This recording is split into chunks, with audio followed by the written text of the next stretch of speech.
गीता। इस भागवत गीता में मानव के लिए अनमोल वचन है जो हम सबको अच्छा विचार देता है और हमें जीने का अच्छा राह दिखाता है।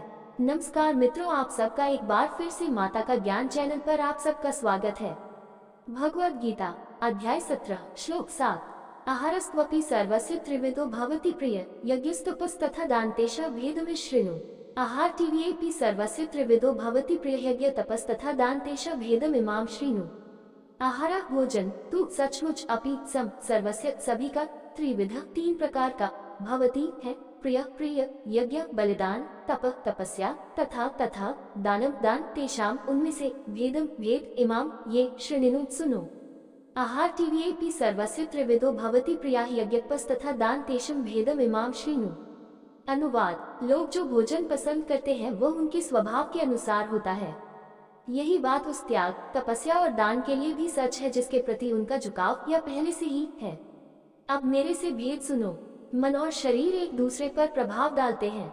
इस प्रकार लोग जो भोजन खाते हैं वह उनके स्वभाव को प्रभावित करता है और इसके विपरीत छांदोग्य उपनिषद बताता है कि हम जो भोजन खाते हैं उसका सबसे मोटा हिस्सा मल के रूप में बाहर निकलता है, सूक्ष्मतर भाग मांस बन जाता है और सबसे सूक्ष्म भाग मन बन जाता है। 6.5.1 फिर से ये कहा गया है, आहार शुद्धो सत्व शुद्धि 7.2 6.2 V1 शुद्ध भोजन खाने से मन शुद्ध हो जाता है।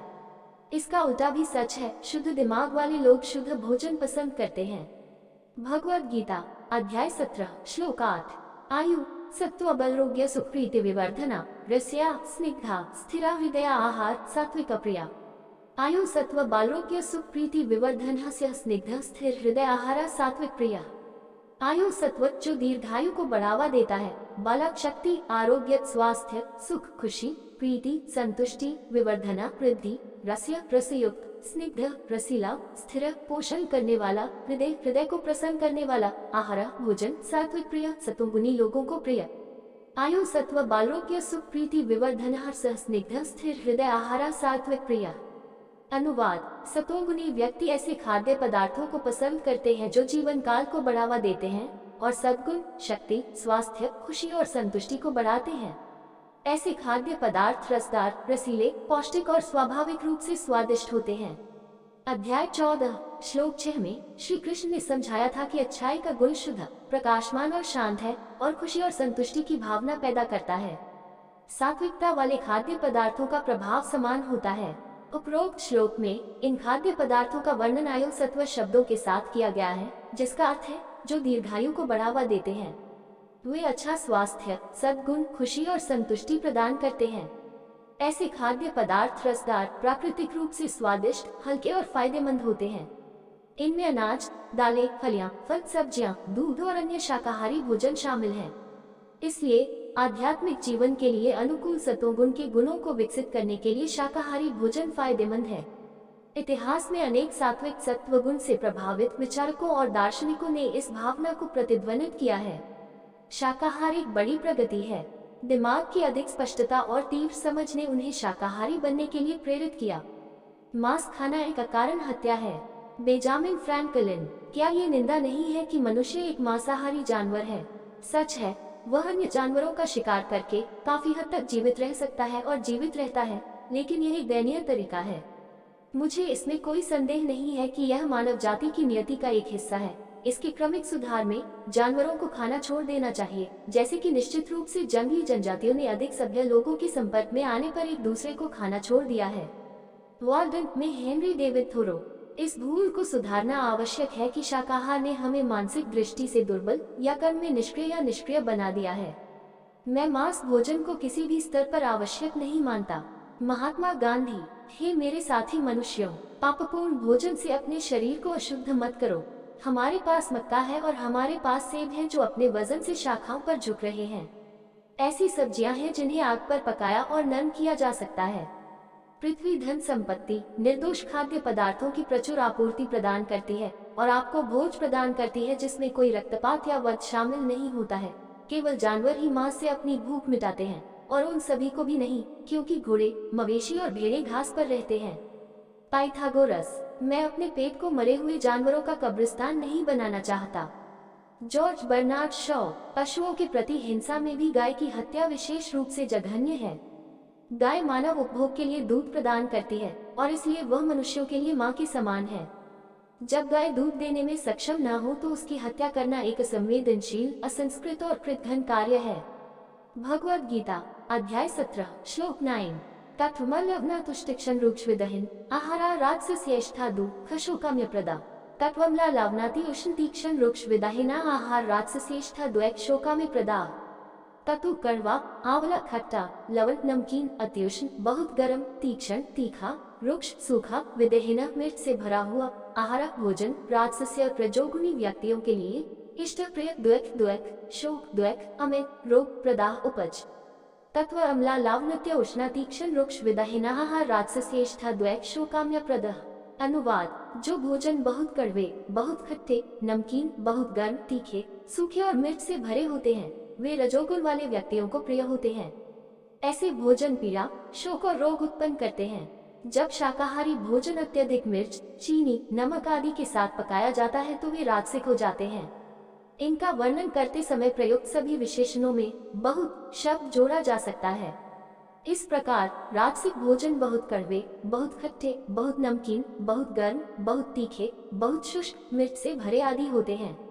वे खराब स्वास्थ्य, उत्तेजना और निराशा पैदा करते हैं। रजोगुण वाले व्यक्तियों को ऐसे खाद्य पदार्थ आकर्षक लगते हैं, लेकिन सतोगुण वाले व्यक्तियों को ये घृणित लगते हैं। खाने का उद्देश्य तालु के माध्यम से आनंद प्राप्त करना नहीं है, बल्कि शरीर को स्वस्थ और मजबूत रखना है। जैसा कि पुरानी कहावत है, जीने के लिए खाओ, खाने के लिए जीवित मत रहो। इस प्रकार बुद्धिमान ऐसे खाद्य पदार्थों का सेवन करते हैं जो अच्छे स्वास्थ्य के लिए अनुकूल होते हैं और मन पर शांतिपूर्ण प्रभाव डालते हैं, अर्थात सात्विक भोजन। भगवद गीता अध्याय 17 श्लोक 10 यतयाम गतरसम पूति पर्युषिच्यत उच्छिष्टम पिचामिद्यम भोजन तामसप्रियम यतयम गतरसम पूति पर्युषिच्यत उच्छिष्टम अपि चामिद्यम भोजन तमसा प्रियम। यत यमम बासी भोजन, गता रसम स्वादहीन, पूति सड़ा हुआ, पर्युषितम प्रदूषित, च तथा यत जो उच्छिष्टम बचा हुआ, अपि भी, च तथा अमेध्यम अशुद्ध, भोजनम खाद्य पदार्थ, तमसा अज्ञानता की अवस्था वाले व्यक्तियों के लिए प्रियम प्रिय। यत यम गता रसम पूति पर्युषित च यत उच्छिष्टम अपि चामेध्यम भोजन तमसा प्रियम। अनुवाद: जो भोजन अधिक पका हुआ, बासी, सड़ा हुआ, प्रदूषित और अशुद्ध होता है वह तमोगुणी व्यक्तियों को प्रिय होता है। पके हुए खाद्य पदार्थ जो 1 या 3 घंटे से अधिक समय तक बने रहते हैं, उन्हें अज्ञानता की अवस्था में वर्गीकृत किया जाता है। जो खाद्य पदार्थ अशुद्ध हैं, जिनका स्वाद खराब है या जिनमें दुर्गंध है, वे इसी श्रेणी में आते हैं। अशुद्ध खाद्य पदार्थों में सभी प्रकार के मांस उत्पाद भी शामिल हैं। प्रकृति ने मानव शरीर को शाकाहारी बनाया है। मनुष्य के पास मांसाहारी जानवरों की तरह लंबे कैनाइन दांत या मांस फाड़ने के लिए उपयुक्त चौड़ा जबड़ा नहीं होता है। मांसाहारियों की आंतें छोटी होती हैं ताकि अस्थिर और मृत जानवरों के भोजन को न्यूनतम पारगमन समय मिल सके, जो तेजी से सड़ता और सड़ता है। इसके विपरीत पौधों के भोजन के धीमे और बेहतर अवशोषण के लिए मनुष्यों का पाचन तंत्र लंबा होता है। मांसाहारियों का पेट मनुष्य की तुलना में अधिक अम्लीय होता है, जो उन्हें कच्चे मांस को पचाने में सक्षम बनाता है। दिलचस्प बात यह है कि मांसाहारी जानवरों के छिद्रों से पसीना नहीं निकलता है, बल्कि वे अपनी जीभ के माध्यम से शरीर के तापमान को नियंत्रित करते हैं। दूसरी ओर शाकाहारी जानवर और मनुष्य अपनी त्वचा से पसीना बहाकर शारीरिक तापमान को नियंत्रित करते हैं। शराब पीते समय मांसाहारी पानी चूसने की बजाय पानी को निगल लेते हैं। इसके विपरीत शाकाहारी जीव पानी नहीं पीते, वे इसे चूसते हैं। मनुष्य भी पानी पीते समय चूसते हैं, वे इसे गोद में नहीं लेते। मानव शरीर की इन सभी भौतिक विशेषताओं से पता चलता है कि भगवान ने हमें मांसाहारी प्राणियों के रूप में नहीं बनाया है और परिणाम स्वरूप मांस मनुष्यों के लिए शुद्ध भोजन माना जाता है। मांस खाने से भी बुरे कर्म बनते हैं। मनुस्मृति में कहा गया है, मांस भक्षयिता मूत्रयस्य मामांसमेहादम्यः एत मामांस्य मामांसत्वं प्रवदन्ति मनीषिणः 5.55 मीटू। मनसा मांस शब्द का अर्थ है जिसे मैं यहाँ खा रहा हूँ वह अगले जन्म में मुझे खाएगा। इसी कारण से विद्वान कहते हैं कि मांस को मनसा कहा जाता है, एक दोहराया कार्य, मैं उसे खाता हूँ, वह मुझे खाता है। वीडियो आपको अच्छा लगा हो तो लाइक शेयर सब्सक्राइब जरूर करें। धन्यवाद।